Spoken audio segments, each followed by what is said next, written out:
Mga kawal, sugod!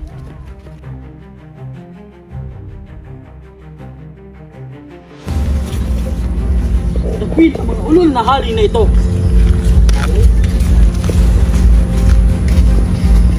Balurin! Ako na ang hari ng Albania!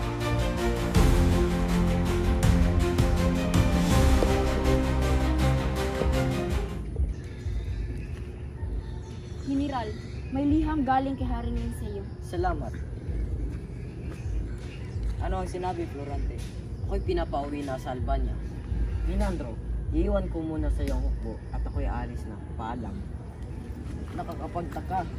Hindi sinama yung hukbo. Anong ginagawa niyo? Hindi niyo ba ako kilala? Puaman General, pero ito ang utos ng hari. Hoy! Magandang gabi, inutil na General. Kamusta ka naman? Maganda ba ang iyong bagong kwarto? Adolfo, bakit?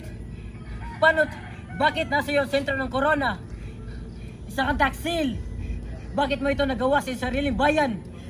Nasa ang aking ama at ang hari. Florante, kawawa ka naman at nahulog ka sa aking bitag. Alam mo ba, pinugutan ko ang ulo ng iyong ama at Haring Linseyo. Dahil nakikita ko sila, hindi sila karapat dapat na mamuno dito sa Albania kasi wala silang utak kagaya mo. Adolfo, pakawalan mo ako. Hindi ka karapat dapat maging hari. Isa kang duwag. Saan niyo ako dadalhin? Ikaw ay siyang bilanggo. Ang hadol sa iyo ay higa pa sa madilim na gubat. Kailan pa siya nagkaroon ng kapangyarihan humatol? Kaya nasabi ko noon, sa ang hari ngayon, at hindi katagalan ay papakasalan niya si Prinsesa Laura. Ano? Kailangan niyo ako? Papatunayan ko na hindi siya karapat dapat maging hari at hindi niya papakasalan si Laura.